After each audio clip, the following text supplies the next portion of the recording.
Boa noite, irmãos. Obrigado pelo privilégio. Quero também agradecer, como a Rosângela, pela participação dessa igreja no nosso ministério durante tantos anos, quando estivemos entre os árabes do norte da África, e agora estendendo esse apoio aos nossos filhos. E Rosângela e eu, recentemente, iniciamos também um projeto. Nós estamos começando um centro de reflexão missiológica, em que nós queremos estar preparando missionários brasileiros, num primeiro momento, principalmente para o mundo muçulmano. Os irmãos sabem que é um desafio muito grande, e o Senhor tem nos dirigido a nos dedicarmos a esse aspecto da missão. E numa outra oportunidade, se o Senhor assim o permitir, eu poderei falar em mais detalhes. A mensagem é longa, assim que eu já avisei o Luiz que talvez eu passe uns 5 minutinhos do horário, mas vamos então apertar nossos cintos de segurança e vamos caminhar rápido para aquilo que o Senhor colocou no meu coração e que eu gostaria de estar compartilhando com vocês essa noite. Há mais ou menos, já faz quase um ano, quase 12 meses que eu preguei aqui pela última vez. E naquela ocasião eu tive a oportunidade de fazer algumas menções em relação à situação do mundo atual. E, na verdade, eu vou construir, a mensagem de hoje, eu vou construir sobre o que eu já falei há 11 meses, mas eu sei que vocês não lembram o que eu falei há 11 meses. Portanto, eu vou repetir algumas coisas que, se porventura você se lembrar, é porque então nós estamos construindo sobre aquilo que já foi falado há 11 meses, para que então a gente possa continuar desenvolvendo o tema Desafios Missionários para a Igreja de hoje. E há 11 meses, quando eu estive aqui compartilhando com os irmãos, eu disse que nós vivemos em um mundo que está em crise. E essa crise que nós vemos ao redor do mundo, ela se manifesta de diferentes maneiras, como, por exemplo, crise política e crise étnica. Nesse momento, existem mais de 80 guerras acontecendo ao redor do mundo.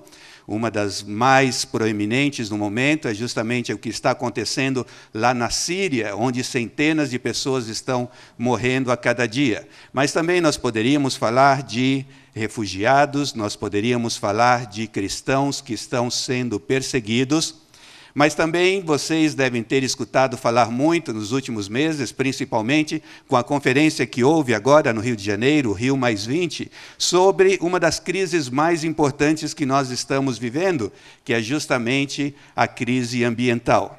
E essa crise ambiental, existem muitos aspectos que poderiam ser mencionados sobre isso, mas nós somos conscientes que nós estamos vivendo num momento em que, se nós não tomarmos algumas atitudes, o mundo, as pessoas, sofrerão grandes consequências por conta justamente dessa crise ambiental.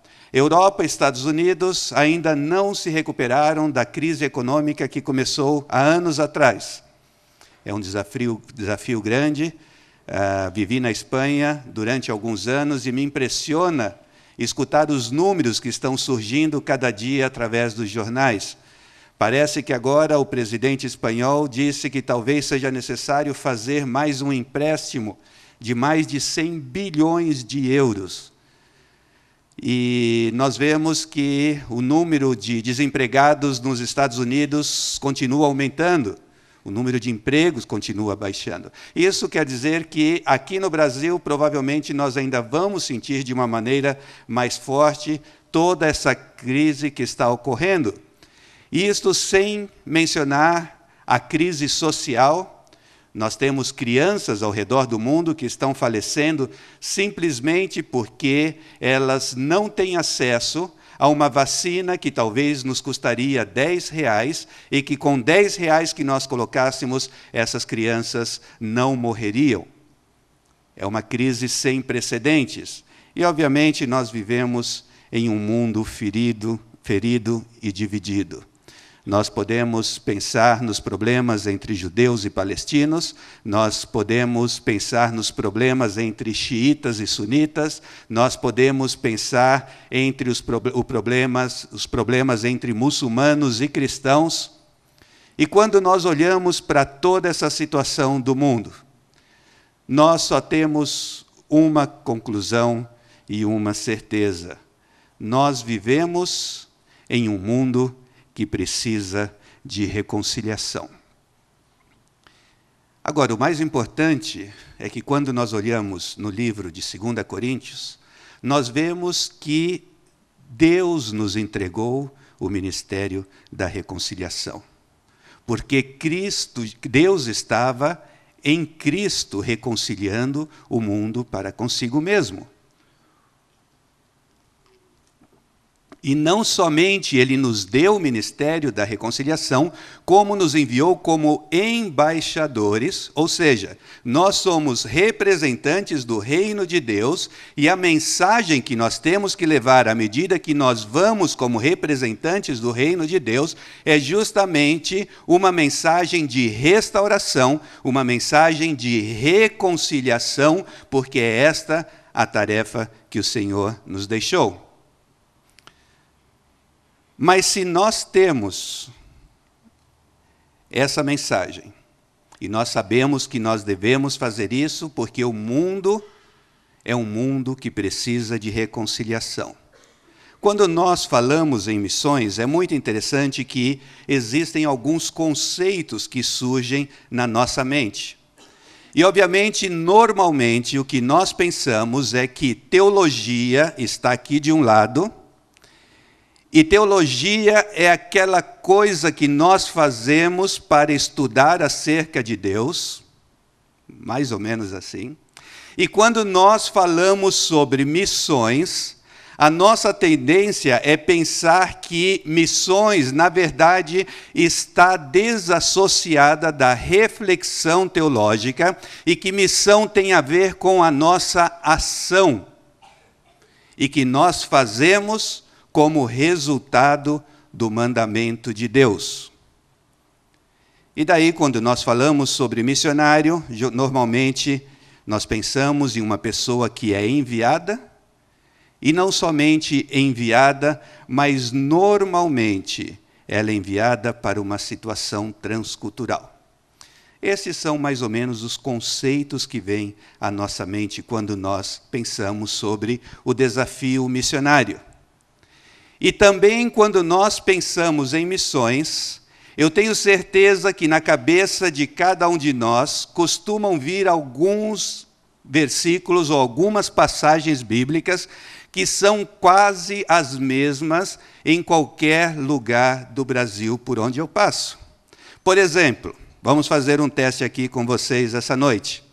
Eu estou aqui dando uma introdução sobre o assunto missões. E se eu fosse pedir para você que me mencionasse qual é o primeiro versículo missionário que vem à sua mente, qual é esse versículo? Ide por todo o mundo e pregai o evangelho a toda criatura, não é isso? Só que, se nós fôssemos começar lá no Antigo Testamento, quando nós pensamos sobre missões, ou quando nós pensamos na tarefa de fazermos uma definição sobre o que é missões, é bem provável que alguns de nós que conhecemos um pouquinho mais o Novo Testamento, mencionaríamos o texto do Gênesis, capítulo 12, versículos de 1 a 3. Por quê? Porque foi lá que Deus chamou Abraão. Abraão estava lá no Iraque. Deus tirou ele de lá, que obviamente naquela época não se chamava Iraque, e mandou ele para uma terra, o enviou para uma terra, para que, através de Abraão, se formasse uma grande nação, e que através dessa grande nação, todos os povos da terra fossem abençoados. Então, esse é um dos versículos que normalmente vem à nossa mente. Agora, além disso, não pode faltar, então nós temos Gênesis, capítulo 12, depois vocês mencionaram Mateus, capítulo 28, notem bem que nós fizemos aqui um salto de mais de 2000 anos. Puxa vida, nossa Bíblia é pobre em textos missionários, hein? Se nós tivermos que fazer esse pulo de quase 2000 anos, de Gênesis 12 para Mateus 28, é porque alguma coisa está errada. E depois de Mateus 28, o que é que vem à nossa mente? Tenho certeza qual Atos 1:8. O que diz Atos 1:8? Vai aparecer aí na tela, e todos nós sabemos. Está falando sobre recebermos poder, que virá sobre nós quando o Espírito Santo vier, e que então, como resultado desse poder que nós receberemos, a consequência é que nós seríamos testemunhas até os confins da terra. E depois disso, nós normalmente concluímos a nossa base bíblica de missões, indo para o último livro da Bíblia, Apocalipse, capítulo 5, versículos 9 e 10, e que está dizendo que naquele dia, veja só que bonito, haverá homens de toda tribo, língua, povo e nação. E para o nosso Deus os fizeste reino e sacerdotes, e eles reinarão sobre a terra.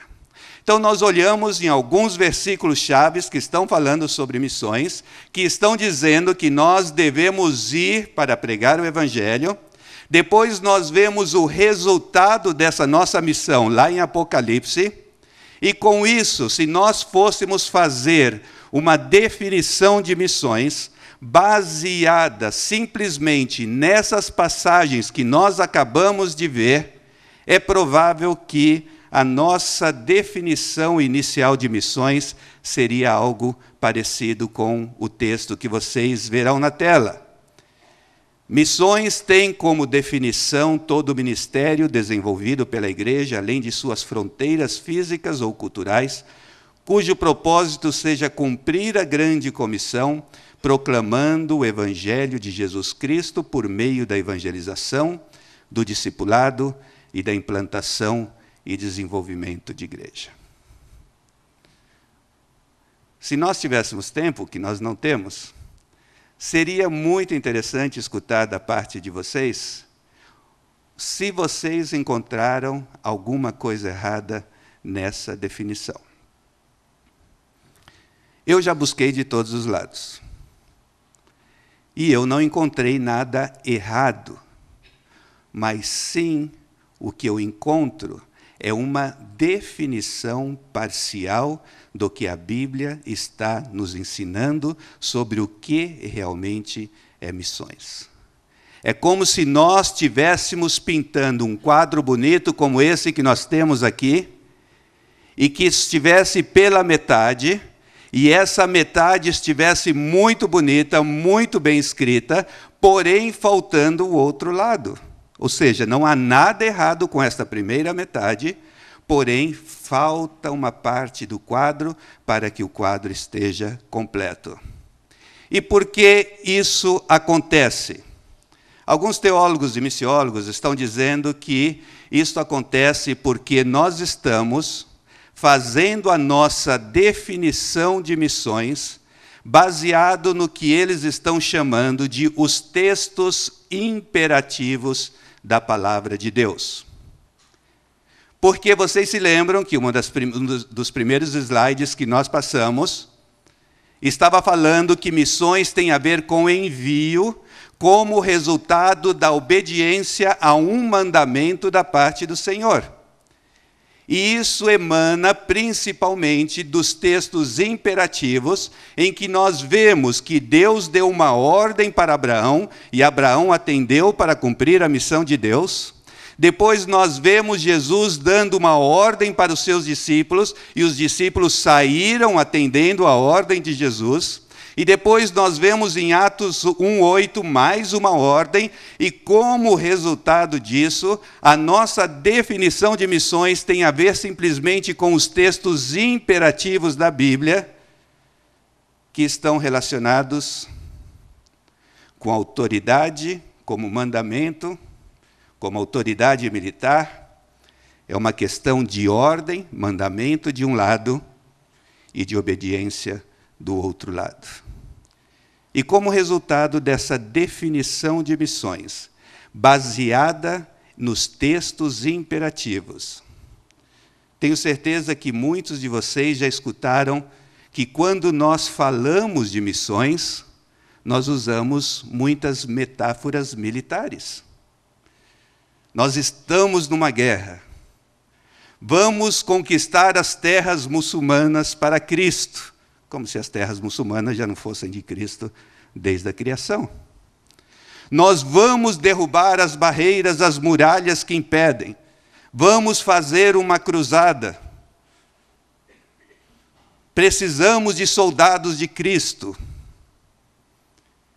Tudo isso emana de uma missiologia baseado simplesmente naqueles textos onde nós vemos uma ordem sendo dada para que a gente cumpra uma tarefa específica. Quais são as consequências disso? Nós acabamos tendo uma compreensão parcial, pois nós usamos apenas uma parte das Escrituras, e existe o grande risco de nós nos tornarmos alienados em relação ao que é verdadeiramente a missão, e o resultado da nossa missão pode acabar sendo a formação de discípulos também alienados. Se a situação é tão grave, qual é a solução? A solução está em que nós devemos, ao fazermos uma definição de missões, usarmos os textos imperativos da Bíblia, mas nós devemos também usar os textos indicativos. Vou explicar mais. Vocês se lembram que eu falei que na nossa menção de versículos missionários, nós começamos em Gênesis 12, e depois saltamos mais de 2000 anos, e o próximo versículo missionário que nós mencionamos era Mateus 28. Será que não existe nada mais missionário entre esses dois versículos na Bíblia? A maior parte da Bíblia não é composta de mandamentos nem de textos imperativos. Grande parte da Bíblia está composta por narrativa, por poesia, por canções, por lamento, por visões, por cartas. E como podemos tirar conclusões missionárias baseadas em textos assim, se a nossa compreensão de missões está muito relacionada com atender a uma ordem e a um mandamento? Irmãos, se nós considerarmos também os textos indicativos, o que será que vai acontecer com a nossa definição do que é missões? Em primeiro lugar, nós passamos a entender de quem é a missão. Quando nós começamos a olhar a Bíblia como um todo para fazermos a nossa definição sobre o que é missões e sobre o que Deus espera de cada um de nós, nós chegamos à conclusão de que não é tanto o caso de que Deus tem uma missão para a sua igreja no mundo, mas que Deus tem uma igreja para a sua missão no mundo. Em outras palavras, a missão é de Deus, e Ele está nos convidando a fazermos parte da sua missão. Nós vamos desenvolver isso mais um pouquinho. Mas quando nós usamos os textos imperativos e os textos indicativos, este é o primeiro resultado. Nós chegamos à compreensão de que, na verdade, Deus tem uma missão sobre o que Ele quer realizar nesse mundo, e Ele está convidando você e eu para que possamos participar na missão que Ele tem. E essa é uma perspectiva diferente. Mas quando nós usamos os textos imperativos e indicativos, em segundo lugar, nós entendemos que é importante obedecer, mas obedecer refletindo o caráter de Deus. Quando nós olhamos, por exemplo, no livro de Levítico, capítulo 19, versículos 1 a 2, nós vemos um mandamento muito interessante.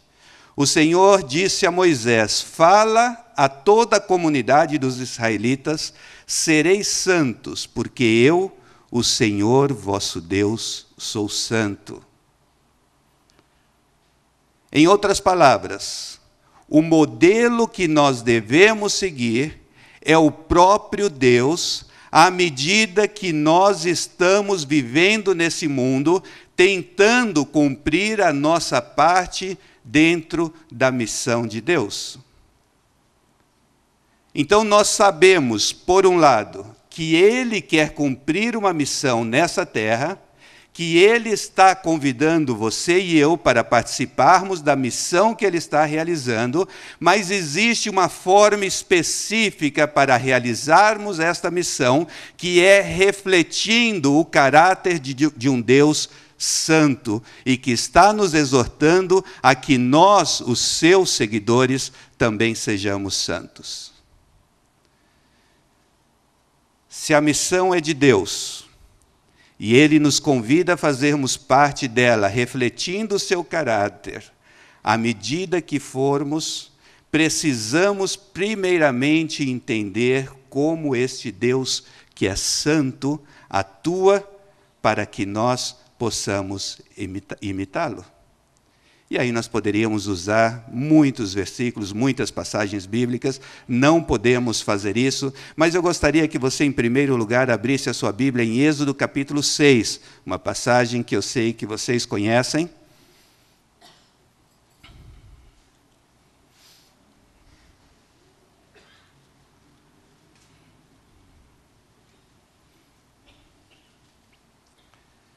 Êxodo capítulo 6, versículos 6 a 8.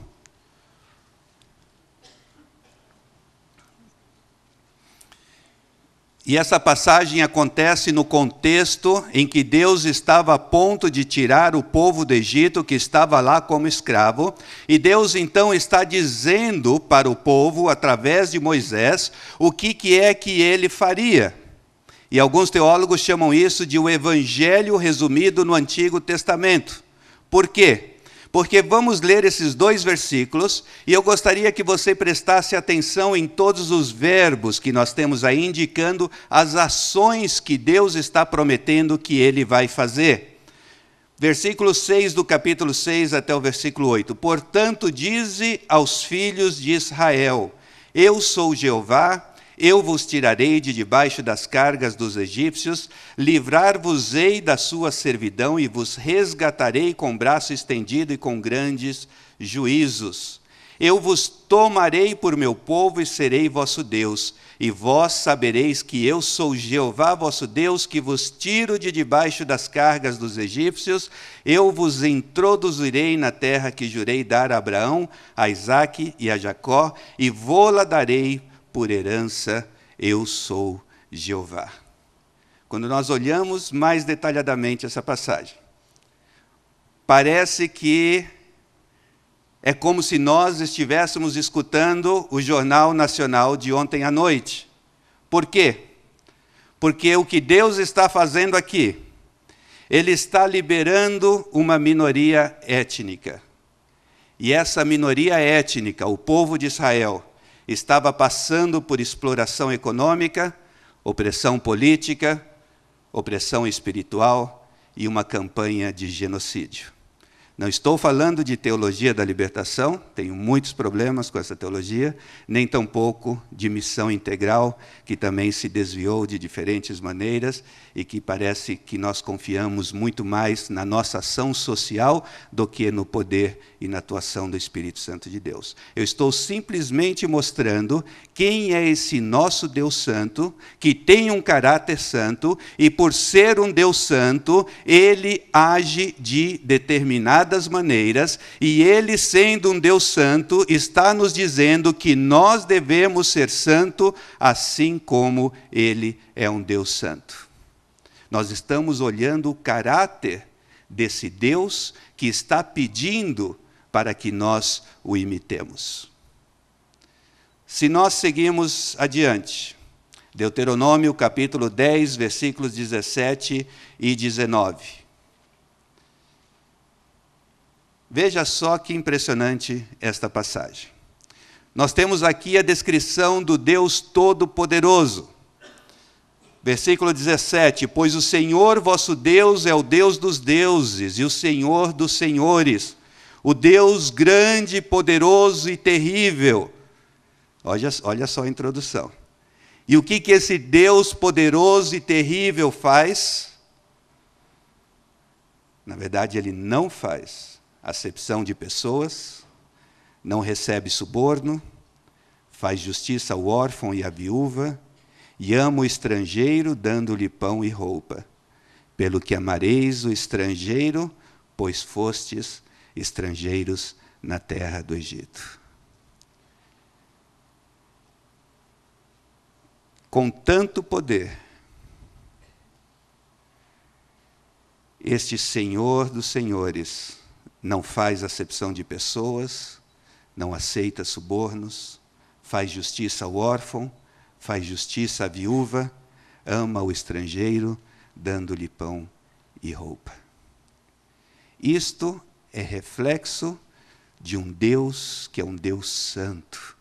E esse Deus santo está dizendo que Ele quer que você e eu sejamos como Ele, para que possamos fazer parte da missão que Ele quer realizar nesse mundo. Mas aí talvez você me fale, Marcos, isso aí é no Antigo Testamento. Deus estava falando especificamente para o povo de Israel. Isso não tem a ver com a gente, portanto, hoje, o que nós temos que fazer é ir por todo mundo e pregar o Evangelho. Isso é parte do que nós temos que fazer. Mas vejam só que interessante. Lucas, capítulo 4, versículo 18 e 19. Os teólogos chamam isso de o Manifesto de Nazaré.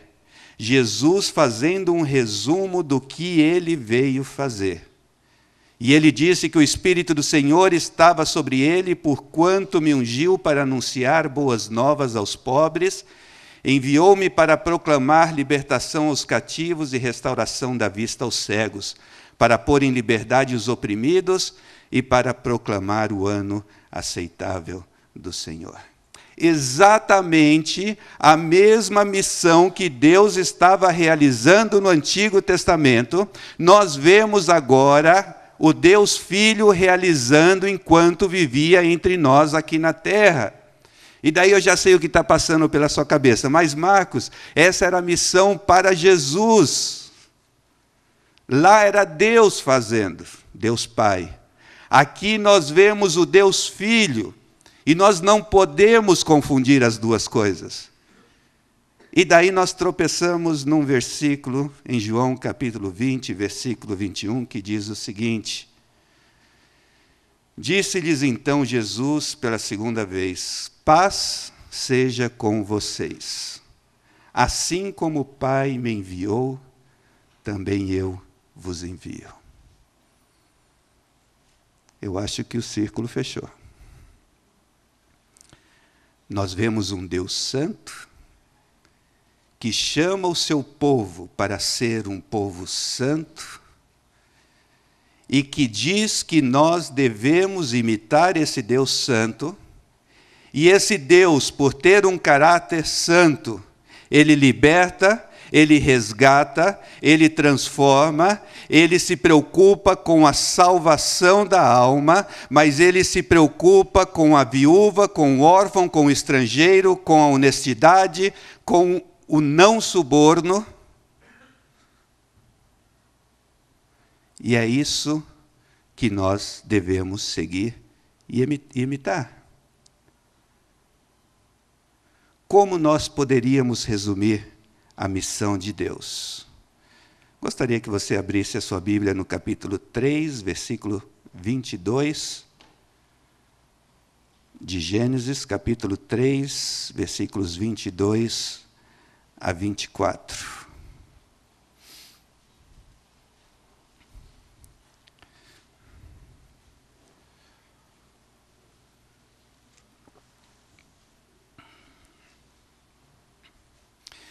capítulo 3 de Gênesis. Isso aqui aconteceu logo depois da queda, que Adão e Eva desobedeceram ao Senhor. Então nós vemos no versículo 22 do capítulo 3, dizendo: Então disse o Senhor Deus: Eis que o homem é como um de nós, sabendo o bem e o mal. Ora, pois, para que não estenda sua mão, e tome também da árvore da vida, e coma e viva eternamente. O Senhor Deus, pois, o lançou fora do jardim do Éden, para lavrar a terra de que fora tomado. E, havendo lançado fora o homem, pôs querubins ao oriente do jardim do Éden, e uma espada inflamada que andava ao redor, para guardar o caminho da árvore da vida. O que está acontecendo aqui?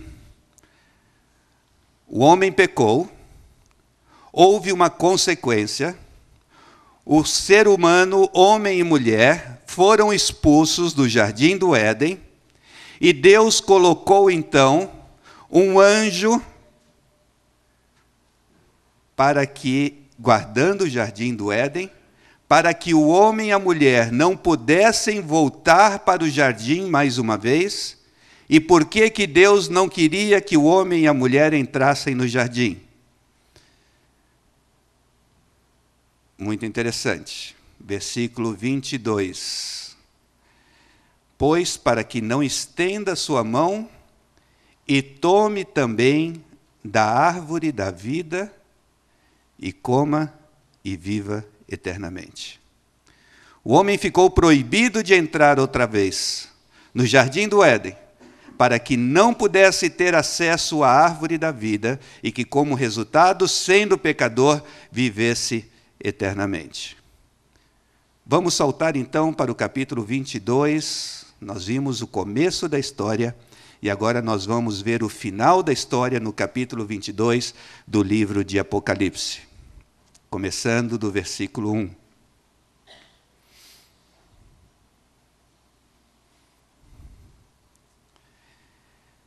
Então me mostrou o rio da vida, ou seja, já está falando do novo céu e da nova terra, da nova Jerusalém.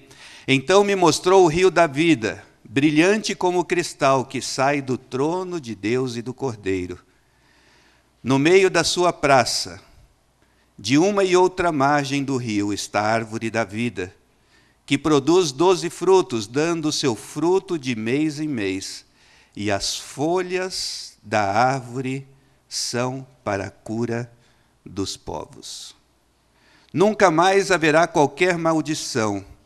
Nela estará o trono de Deus e do Cordeiro, e os seus servos o servirão. Contemplarão a sua face, e na sua fronte está o nome dele.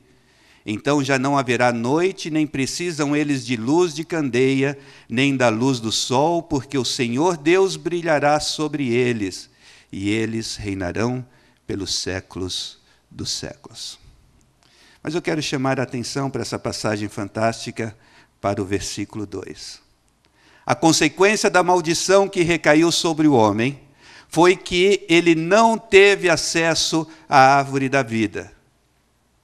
A retirada dessa maldição, para todos aqueles que aceitaram o Senhor Jesus Cristo como Senhor e Salvador, versículo 2, ali estava a árvore da vida, que produz 12 frutos, dando seu fruto de mês em mês, e as folhas da árvore são para a cura das nações.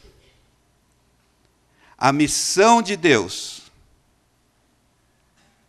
é a cura das nações.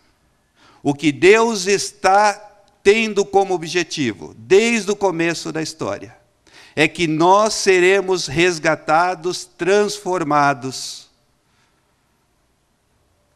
e poderemos viver eternamente na presença de Deus, nesse lugar fantástico, onde mais uma vez nós teremos acesso à árvore da vida que existe para a cura das nações. Quando nós vemos isso, irmãos,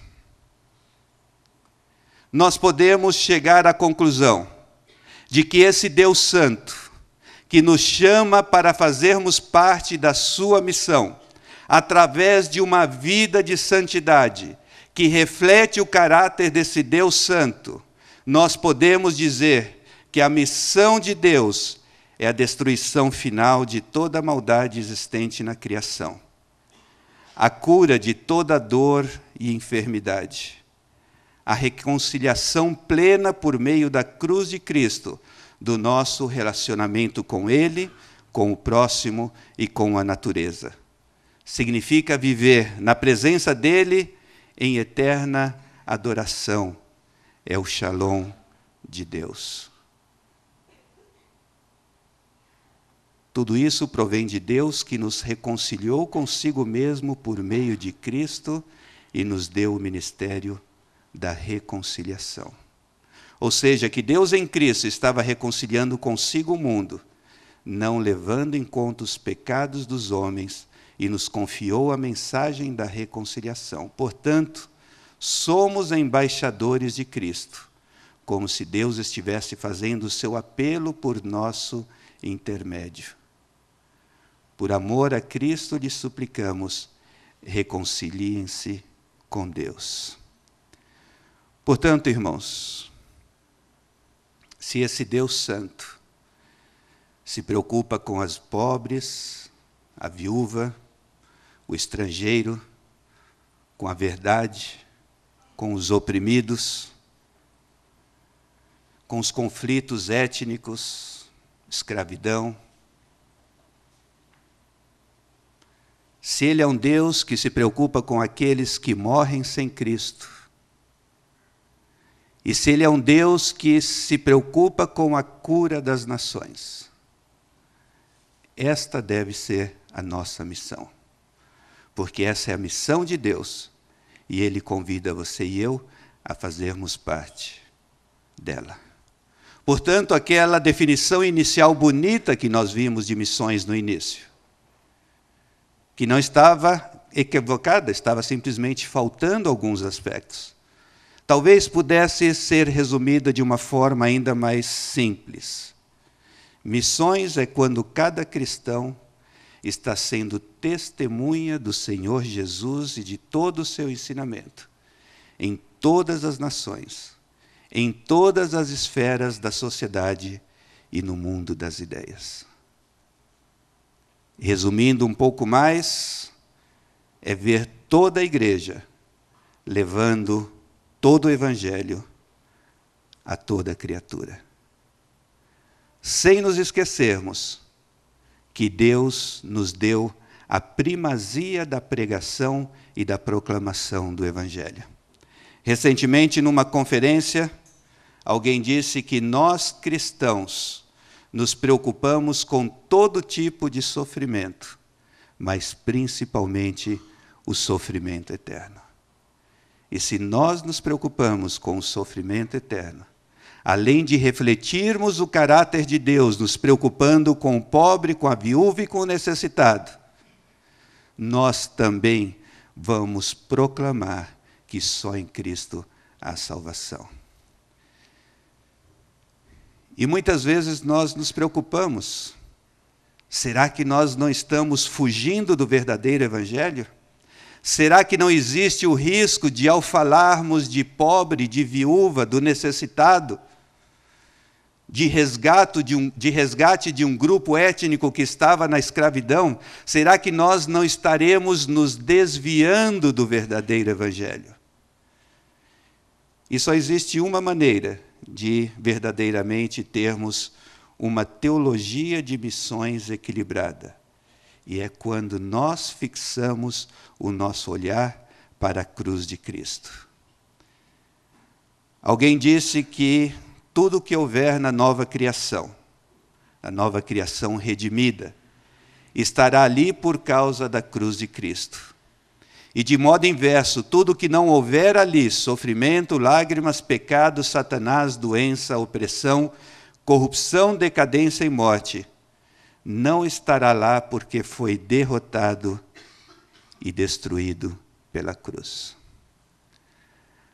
A única forma de termos um conceito e uma definição de missões adequada e equilibrada é quando entendemos que somente na cruz de Cristo tudo que precisa ser restaurado vai ser restaurado à medida que nós vamos pelo mundo refletindo o caráter de um Deus santo. Irmãos, muitas vezes, e com isso eu termino, quando nós pensamos em missões, nós pensamos em estratégia, e nós falamos de várias estratégias, como, por exemplo, existe uma que se chama Adote um Povo, ou mesmo a que foi mencionada hoje à noite sobre a janela 1040, que é aquela região do mundo onde estão os povos menos evangelizados da terra. Ou, às vezes, existem alguns que falam que a solução para a evangelização mundial é o encontro de poderes. E mesmo entendendo que todas essas coisas são absolutamente importantes, quando nós entendemos que nós temos um Deus santo, que está nos chamando para que sejamos santos, e que, à medida que nós participamos daquilo que Ele quer fazer no mundo, que é a cura das nações, resgatando o pecador, a melhor estratégia continua sendo uma só. E eu gostaria que você abrisse a sua Bíblia no capítulo 18 do livro de Gênesis.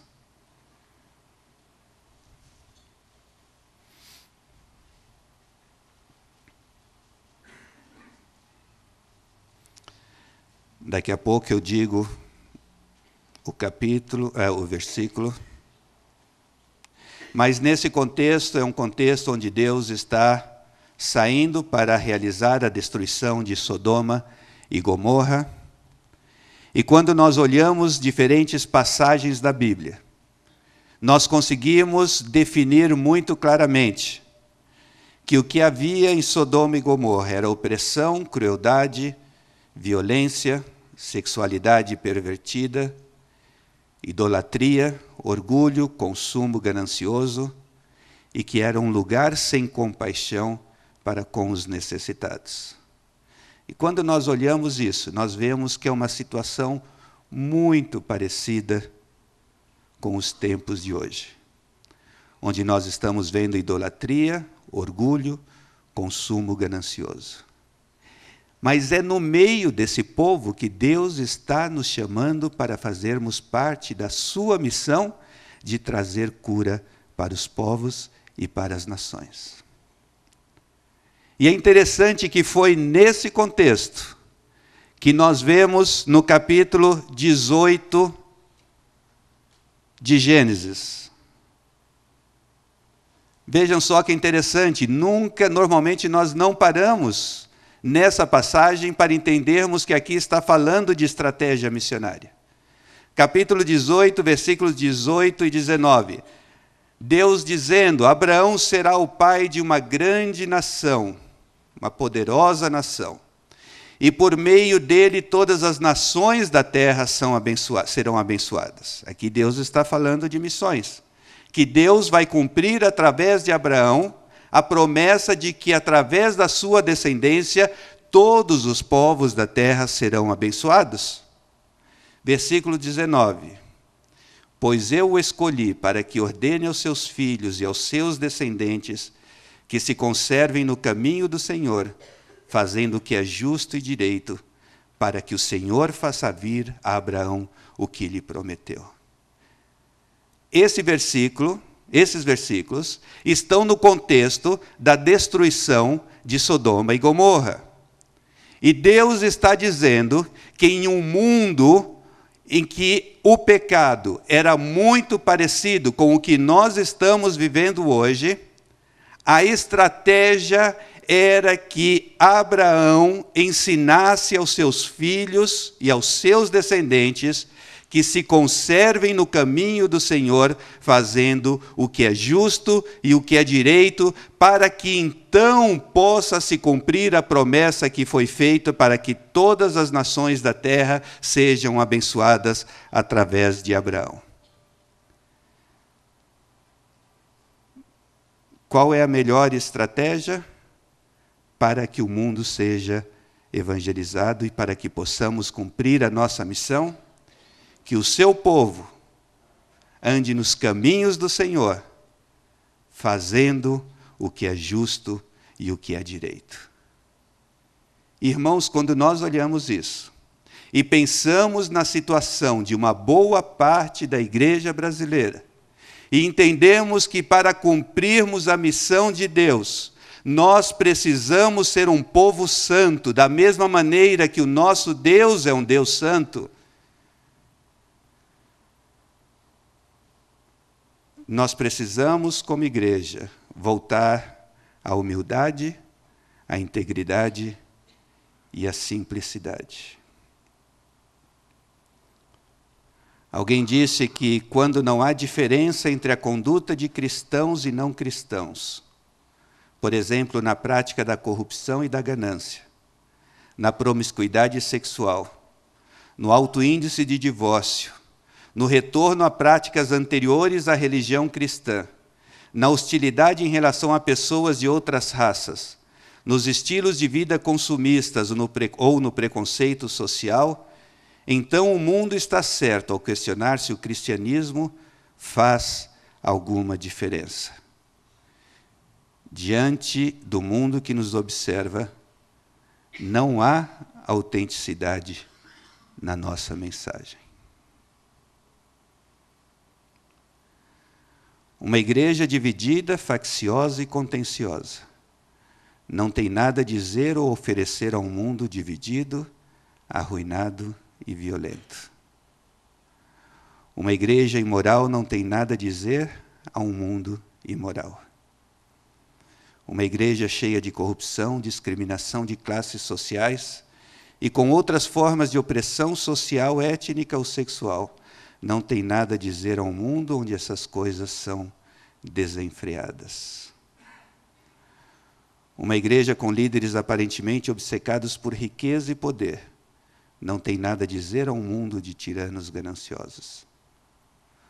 Uma igreja que é de tal maneira uma má notícia, não tem boas novas para partilhar, ou de qualquer forma, tem-nas, mas suas palavras são abafadas por suas vidas.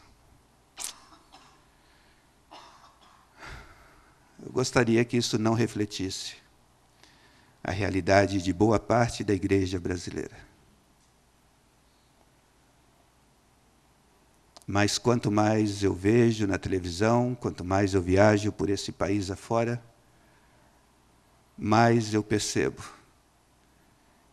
que a única forma de que nós vamos, de fato, fazermos parte da missão de Deus, de levar cura a todas as nações, vai ser através de uma volta à humildade, à integridade, à simplicidade e ao arrependimento, entendendo que se a nossa vida não for uma vida santa, nós jamais poderemos causar o impacto necessário para fazermos parte da missão de Deus, de resgatar, de transformar e de curar todos os povos da terra. Gostaria de pedir que você, por uns instantes, abaixe a sua cabeça.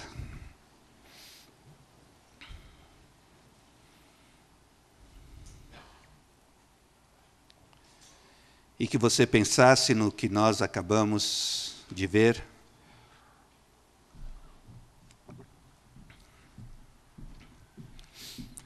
A nossa missão é a missão de ir, porque nós obedecemos a mandamentos. Mas a nossa missão também é refletir o caráter de um Deus santo, que está preocupado com a cura das nações. Mas para isso precisamos nos ajoelharmos e nos arrependermos diante do altar de Deus, para que de fato sejamos um povo santo. E que a estratégia de Deus, como nós vimos no caso de Abraão, é a mesma para nós hoje, que possamos andar nos caminhos do Senhor, em justiça e em retidão.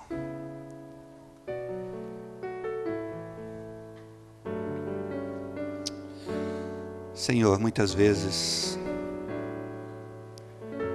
nós falamos sobre missões, sobre ir, mas não estamos dispostos a refletir o seu caráter como um Deus santo.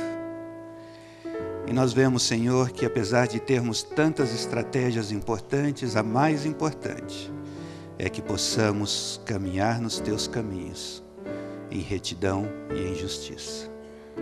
Por isso, Senhor, eu quero te pedir que à medida que nós aceitamos o desafio de sermos uma igreja missionária, possamos ao mesmo tempo aceitar o desafio de sermos um povo santo, um povo que não tolera a corrupção, que não tolera a desigualdade, mas que, sobre todas as coisas, um povo que quer ser um povo que reflete o seu caráter em todos os aspectos da vida. E que somente dessa maneira nós poderemos aceitar o convite de fazermos parte da tua missão, essa missão fantástica de levar cura para todas as nações da terra. Portanto, Senhor, eu te peço, coloca no nosso coração arrependimento e que possamos de verdade caminharmos em retidão de vida, para que todos os povos da terra sejam abençoados. É o que eu te peço em Cristo Jesus. Amém.